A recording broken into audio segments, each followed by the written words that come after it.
வேரில்லா மரங்கள் சிறுகதை. பள்ளிக்கூடம் மணி அடித்ததும் கல்லறிப்பட்ட காக்கை கூட்டங்களாய் குழந்தைகள் பறந்து சென்றனர். அவிழ்ந்துவிட்ட டவுசரை ஒரு கையிலும் புத்தக பையை மறு கையிலும் பிடித்து கொண்டு சிட்டாய் பறந்தான் செல்லப்பாண்டி.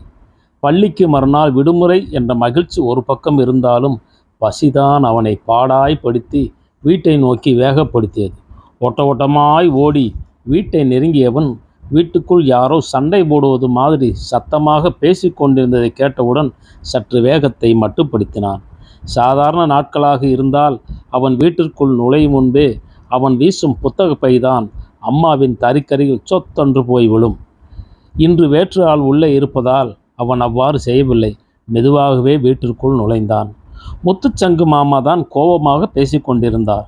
எப்பொழுதும் சிரித்த முகத்துடன் பார்த்த இவரை இன்று இவ்வளவு கோபமாக பார்ப்பதற்கு பயமாக இருந்தது. தலை குனிந்து மெதுவாக அம்மாவின் தறிக்கரையில் போய் உட்கார்ந்தான். செல்லப்பாண்டி கொஞ்ச காலம் வரை முத்துச்சங்கை தன் சொந்த மாமா என்றே நினைத்திருந்தான்.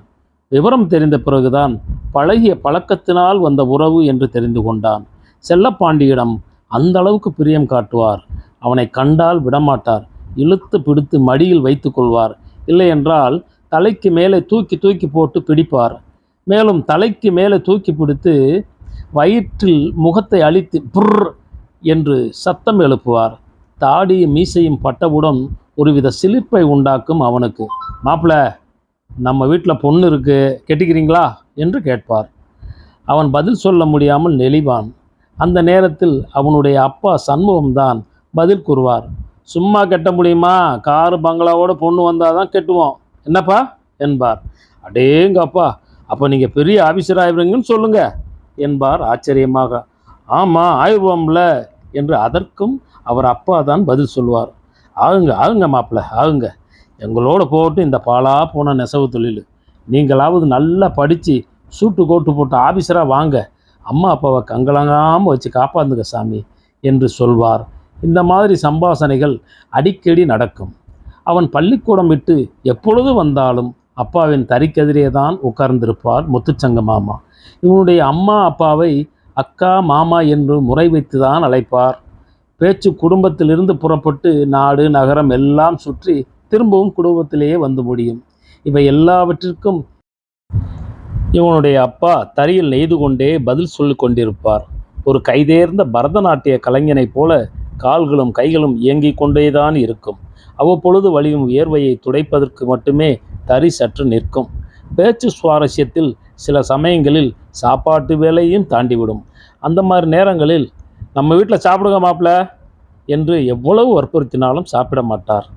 சரி, நான் கிளம்புறேன், அந்த பணம் அப்படியே நிற்கிது மாமா, அதை கொஞ்சம் கொடுத்து முடிங்க என்று போகிற போக்கில் கேட்க வேண்டுமே என்று கேட்டு வைப்பார்.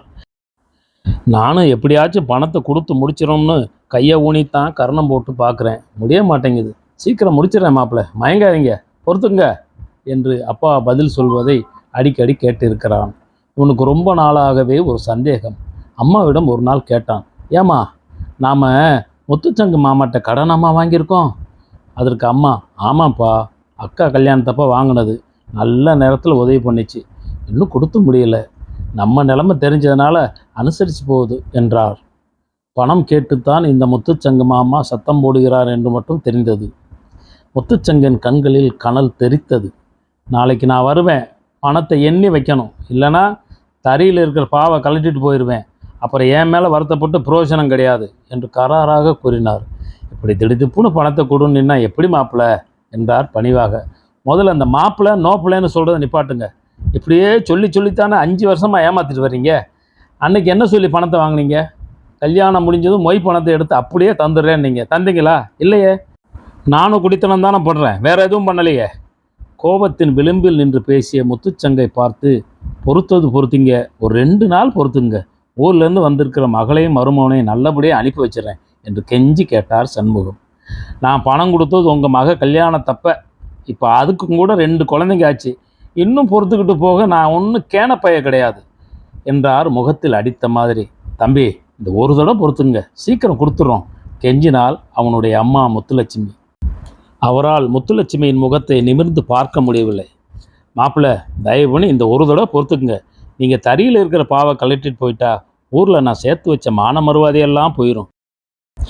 வெளியே தலை காட்ட முடியாது என்று வேண்டினார் சண்முகம். பாவ புண்ணியத்துக்கெல்லாம் இடம் இல்லைங்க, நான் சொன்னது தான் என்று கராராக கூறிவிட்டு விருட்டென்று போய்விட்டார். செல்லப்பாண்டிக்கு நடப்பது எதுவும் மனதில் தைக்கவில்லை. பசிதான் உயிர் போய் உயிர் வந்தது. மெதுவாக அம்மாவை சுரண்டினான். முகத்தை அழுவது மாதிரி வைத்துக்கொண்டு, அம்மா பசிக்குதுமா என்றான். கொஞ்சம் பொறுத்துக்க சாமி, அம்மா அந்த சீலையை நெஞ்சு முடிக்க போகிறேன், அப்புறம் வந்து கஞ்சி காய்ச்சி கொடுக்குறேன் என்ன என்றாள். அப்பவும் கஞ்சி தானம்மா, நெல்லி சோறாக்குமா என்றான் சினுங்களாக. என் சாமி இல்லை, நாளைக்கு அக்காவும் மாமா ஊருக்கு போகிறாங்கல்ல, அப்போ நெல் சோறாக்கலாம். கொஞ்சம் பொறுத்துக்கராசா, இப்போ போய் கொஞ்சம் நீச்சல் தண்ணியை குளிச்சுட்டு விளையாடப்போ என்ன என்று கூறிக்கொண்டே தலையை கோதி சேலை தலைப்பால் அவன் முகத்தை துடைத்து விட்டாள். தெருவில் பையன்களின் விளையாட்டு கூச்சல் கேட்டது. ஏதோ புதிய சக்தி வந்தவனாக, டேய் நானும் விளையாட்டுக்கு வரேன் டேய் என்று வீட்டில் இருந்து கொண்டே கத்திக்கொண்டே தெருவுக்கு ஓடினான். ஏங்க, என்னைக்கு இல்லாமல் இன்னைக்கு இந்த தம்பி இம்புட்டு கோபமாக பேசுது, பெரிய பெரிய வார்த்தையெல்லாம் சொல்லிட்டு போகுதுங்க. அது சொல்லிட்டு போகிறத பார்த்தா ஆளுகளோட வந்து பாவக்கு கழிச்சிட்டு போகுதுங்க. பயத்துடன் பேசிய மனைவியை பார்த்து, சே ஏதோ வேகத்தில் பேசிட்டு போகுது, நம்ம குடும்பத்துக்கும் அவங்க குடும்பத்துக்கும் இன்றைக்கி நேற்று பழக்கமா என்ன? அதுக்கு என்ன கஷ்டமோ என்னவோ, நம்மளால் ஒரு 3000 ரூபா காசை கொடுக்க முடியல. நமக்கு எல்லாமே கல்லை முட்டின மாதிரி தான் இருக்குது. சாணேர்னா முளைஞ்சா இருக்குது. என்னைக்குத்தான் நமக்கு விடுவு காலம் வருமோ என்று சமாதானம் கூறினார். நல்ல வேலை, இப்போ மகளும் மருமகனும் இல்லை, இங்கிருந்தால் மானக்காடாக போயிருக்கோம் என்றாள் முத்துலட்சுமி. நம்ம மருமகனை பற்றி ஒன்றும் பிரச்சனை இல்லைங்க, நம்ம நிலைமை நல்லா புரிஞ்சவர். நாம் பெத்த மக தான் வானத்துக்கும் பூமிக்குமா குதிக்கும் என்று வருத்தப்பட்டு கொண்டார். கணவர் சொல்வதை ஆமோதிப்பது போல், வறுமையிலே பிறந்து வறுமையே வளர்ந்தவ தான் இப்போ என்னமோ புதுசாக வாழ் வந்துட்ட மாதிரி அலட்டிக்குது. கல்யாணமாகி 5 வருஷமாச்சே, எத்தனை தடவை இங்கே வந்துட்டு போகிறான். தம்பின்னு ஒருத்தன் இருக்கானே, அவங்ககிட்ட அன்பா ஆதரவாக 2 வார்த்தை பேசுவோம். ஆசையாக கொஞ்சிறதெல்லாம் கிடையாது. வர வேண்டியது, பொட்டியை வைக்க வேண்டியது, சரட்டு புருட்டுன்னு அங்கிட்டு இங்கிட்டு போக வேண்டியது, அப்படியே கிளம்பிட வேண்டியது. நம்ம அக்கான்னு கிட்ட வந்தாலே எரிஞ்செரிஞ்சு விழுகிறது. புள்ளன்னு எங்கிட்ட இருந்து தான் என் வகுத்தில் வந்து பிறந்துச்சோம். இவ்வளோ பெற்றதுக்கு ஒரு குலவிக்கல்லை பெற்றிருந்தா கூட இந்நேரம் நம்ம கஷ்டத்தை பார்த்து கரைஞ்சிருக்கும் என்று சொல்லிக்கொண்டே கண்களில் துளிர்த்த நீரை துடைத்து கொண்டாள். பாசங்கிறது நீ சொல்லி நான் சொல்லிதான் வர்றது, சொனத்தண்ணி மாதிரி தானாக வர முடியும். வீடு பெற்றுட்டோம், வளர்த்துட்டோம், ஒரு நல்ல இடத்துல கெட்டியும் கொடுத்துட்டோம். நம்ம கடமை முடிஞ்சிருச்சு. இப்போ அவங்க நம்ம வீட்டுக்கு வந்திருக்காங்க, அவங்கள அவங்க மனம் கோணாமல் நல்லபடியாக அனுப்பி வைக்கணும், அவ்வளவுதான் என்று விரக்தியாக கூறிவிட்டு மீண்டும் தரையில் இறங்கினார். அரிசியை வேக வேகமாக களைந்து உலையில் போட்டால் முத்துலட்சுமி. விறகை நன்றாக தள்ளிவிட்டு அடுப்பை வேகமாக எரிய விட்டாள். நெருப்பு கனன்று எரிந்தது. அந்த ஒளியில் நெற்றியில் அரும்பி இருந்த வேர்வை முத்துக்கள் வைரங்களாக பிரகாசித்தன. அரைப்பதற்கான பொருள்களை எடுத்து அம்மியில் வைத்து அரைக்கத் தொடங்கினாள். விளையாடிவிட்டு வீட்டுக்கு வந்த செல்லப்பாண்டி ஓடி வந்து முதுகில் ஏறி உட்கார்ந்து கழுத்தை கட்டி கொண்டான். அவள் முன்னும் பின்னும் குனிந்து நிமிரும்போது அது அவனுக்கு ஊஞ்சல் ஆடுவது போல இருந்தது. அட கோட்டி கழுத, தினம் இதே விளையாட்ட போச்சு, இறங்கடா என்று ஒரு செல்ல அதட்டினார். அவன் இறங்கவே இல்லை. அம்மாவின் கன்னத்தோடு கன்னம்மாய் வைத்து இழைத்து முத்தம் கொடுத்தான். அது அவளுக்கு கவலைகள்லாம் மறந்து ஒரு நிமிடம் தேவலோகத்தில் மிதப்பது போன்ற சிலிர்ப்பை ஏற்படுத்தியது. அம்மா பசிக்குதுமா, சோறு போடுமா என்று காதோரத்தில் சினிங்கினான். இந்தா உலை கொதிச்சு இறக்குனது சாப்பிட வேண்டியதுதான், நீ ஓடி போய் அக்காவும் மாவும் வராங்களான்னு பார்த்துட்டு வா, ஓடு ஓடு ஓடு ஓடு என்று மகனிடம் சொல்லிவிட்டு அடுப்பை கவனிக்க சென்றாள். குடுகுடுவென ஓடிப்போய் தெருவில் நின்று பார்த்த செல்லப்பாண்டி தூரத்தில் அவர்கள் வருவதை கண்டுவிட்டவன், அம்மோ அவங்க வந்துட்டாங்கம்மோ என்று உற்சாக குரல் எடுத்தபடி ஓடி வந்தான். பரபரப்படைந்தாள் முத்துலட்சுமி. ஏங்க, பிள்ளையும் மருமகனும் வந்துட்டாங்க, நீங்கள் தறியை விட்டு எழுந்திரிச்சு மூஞ்சி முகரையை கழுவிட்டு வாங்க. வேக வேகமாக தறியை விட்டு எழுந்த சண்முகம் அவர்களை எதிர்கொண்டழைக்க ஓடினார். அதற்குள் கூடத்தை பெருக்கிய முத்துலட்சுமி ஏற்கனவே வாங்கி வைத்திருந்த வாழை இலைகளை போடத் தொடங்கினார். வீட்டிற்குள் நுழைந்த மகளையும் மருமகனையும் வரவேற்று, என்னம்மா என்ன மாப்பிள்ள, இவ்வளவு நேரம் சாப்பிடாம இருந்தால் உடம்பு என்னத்துக்காகும், வாங்க முதல்ல சாப்பிடுங்க என்று வரவேற்றார் சண்முகம். ஏங்க, நீங்களும் பிள்ளைகளோடு சாப்பிட உட்காருங்க என்று கணவரையும் சாப்பிட அழைத்தாள். வாசலில் இருந்து வீட்டிற்குள் நுழைந்த சண்முகம் எதேச்சையாக தெருவை பார்த்தார். சொரேர் என்றிருந்தது. முத்துச்சங்கு 2 ஆட்களுடன் வேக வேகமாக வந்து கொண்டிருந்தான். அடச்சே, மோசம் போயிட்டோமே. ஏதோ ஒரு வேகத்தில் சத்தம் போட்டு போறாருன்னு பார்த்தா நெசமாவே ஆளுகளோட வர்றாரே. இன்னைக்கு நம்ம மான மறுவாதியெல்லாம் மருமகம் முன்னாடி போக போகுது என்று பதறியவராய் வருபவர்களை வாசலிலே மறிப்பர் போல் நின்று கொண்டார். வேற்று மனிதர்கள் தெருவில் வேக வேகமாக வருவதை கண்டவர்கள் தங்கள் வேலைகளை ஒரு கணம் நிறுத்திவிட்டு கவனிக்க ஆரம்பித்தனர். தெரு நாய்கள் கூட அவர்களை பார்த்து குறைத்து கொண்டே வந்தன. சிலர் என்ன நடக்கப் போகிறது என்பதை காண்பதற்கு ஆவலுடன் கிட்டத்தட்ட அவர்களுடனேயே நடந்து வருவது போல வந்தனர். சண்முகத்திற்கு குப் என்று உயர்த்திருந்தது. துடைக்க துடைக்க வியர்வை ஆறாக வழிந்து கொண்டே இருந்தது. வாயெல்லாம் உலர்ந்து விட்டிருந்தது. மனம் திக் திக் என்று அடித்து கொண்டது. வாசலை மறைத்தவாறு நின்றிருந்த சண்முகத்தை பார்த்து, என்ன, பணத்தை ரெடி பண்ணிட்டீங்களா இல்லையா என்று கேட்ட முத்துச்சங்கின் கண்களில் கனல் தெரித்தது. சண்முகத்திற்கு பேச நாய் எழவில்லை. முத்துச்சங்கு இப்படியெல்லாம் செய்து விடுவான் என்று கனவில் கூட நினைத்து பார்க்கவில்லை. செய்வதறியாது திகைத்து நின்றார். சண்முகத்திடமிருந்து எந்த பதிலும் வராததைக் கண்டு, சரியா, பாவ கழட்டிடுங்க என்று தன்னுடன் வந்தவர்களை பார்த்து உத்தரவிட்டான் முத்துச்சங்கு. வாசலை மறித்து நின்றவரை விலக்கிவிட்டு உள்ளே புகுந்தனர். மாப்பிள்ள மாப்பிள்ள மாப்பிள்ள, வேணாம் மாப்பிள்ள, நீங்கள் செய்கிறது கொஞ்சம் கூட நல்லா இல்லை. நம்ம பழகின பழக்கத்துக்கு அர்த்தமெல்லாம் போயிடும். என் மானமே போயிடும் மாப்பிள்ள.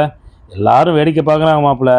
வெளியே தலை காட்ட முடியாது, என் உசுரே போயிடும் மாப்பிள்ள என்று கெஞ்சு கொண்டே முத்துச்சங்கின் பின்னாடியே போனார் சண்முகம். அவர் உடம்பு பதட்டத்தில் கிடுகிடுவென நடுங்கியது. அவமானத்தால் குன்றி போனார். முத்துலட்சுமியால் கண்ணீர் விட்டவாறு ஒதுங்கி நின்று வேடிக்கைத்தான் பார்க்க முடிந்ததை தவிர வேறு ஒன்றும் செய்ய முடியவில்லை. மகளும் மருமகனும் என்ன நடக்கிறது என்று புரியாமல் அவமானத்தால் தலை குனிந்தவாறு நின்று கொண்டிருந்தனர். கரித்துண்டை தேடி வந்த கழுவு கூட்டங்களாய் ஆட்கள் வாசலில், சன்னலில், தெருவில் நின்று வேடிக்கை பார்த்த வண்ணம் இருந்தனர். அவரவர்கள் மனதில் தோன்றுவதை சத்தம் போட்டு கவலையுடன் பேசிக்கொண்டிருந்தனர். சண்முகம் என்ன செய்வதென தெரியாமல் திகைத்து பிரமை பிடித்தவராய் நின்று கொண்டிருந்தார். வந்தவர்களில் ஒருவன் தறியிலிருந்து வேக வேகமாக பாவை கலற்றினான். அதை மற்றொருவன் வாங்கி தலைக்கு மேலே வைத்து கொண்டு வாசலுக்கு வந்தான். முத்துச்சங்கு மட்டும் கோபமாக, கொடுத்த காசு கேட்டால் இன்னைக்கு வா நாளைக்கு வான்னு சின்ன பிள்ளை ஏமாத்துற மாதிரி ஏமாத்திட்டே இருக்கிறது. ஒரு மனுஷன் எம்புட்டு நாளைக்கு தான் பொறுக்கிறது. வாங்கின காசை கொடுக்க வக்கில்ல, வக்கனைய வாழை இலையில் சோறு வேற. என் காசை விட்டெறிஞ்சிட்டு பாவை வாங்கிட்டு போங்க, எனக்கு வேண்டியது என் காசு தான் என்றவாறு நடந்து போய்கொண்டே இருந்தார். வேடிக்கை பார்த்து கொண்டிருந்தவர்கள் ஆளாளுக்கு சத்தம் போட்டு பேசி கொண்டிருந்தார்கள். பாவி, சம்சார் வீட்டில் உழவு மாட்டை பற்றிட்டு போகிற மாதிரி நெசவாளி வீட்டில் புகுந்து பாவை கழிட்டு போகிறானே, இவெல்லாம் விளங்குவானா? சண்முகத்தின் கண்களில் தாரை தாரையாக கண்ணீர் வழிந்து கொண்டே இருந்தது. நிற்கிற நிலம் இரண்டாக பிளந்து விர் என்று பாதாளம் நோக்கி பயணமாவது போல் இருந்தது. வெறித்த பார்வையுடன் சிலையாக நின்று கொண்டிருந்தார். அங்கு நடக்கும் எதுவும் செல்லப்பாண்டியை பாதித்ததாக தெரியவில்லை. அவனை யாரும் கவனிக்கவும் இல்லை. பூனை போல சமையற்கட்டுக்குள் மெதுவாக நுழைந்தான். அணைந்த அடுப்பிலிருந்து புகை மட்டும் மெதுவாக வந்து கொண்டிருந்தது. தட்டை மெதுவாக ஓசைப்படாமல் எடுத்தான். சோற்று பானையை திறந்து சுட சுட சோற்றை எடுத்து போட்டான். படக் படக்கென்று 2 கரண்டி குழம்பை மொண்டு ஊற்றினான். ஆசையாக சோற்றை பிசைந்தான். அவனால் சூடு பொறுக்க முடியவில்லை. ஹு ஹு என சத்தம் வராதவாறு ஊதிக்கொண்டான். லபக் லபக்கென்று வாயில் போட்டு அவசரமாக விழுங்கி தட்டை காலி செய்தான். ஓசை எழாமல் பின் கதவை திறந்து வெளியே போனான். நன்றி, வணக்கம்.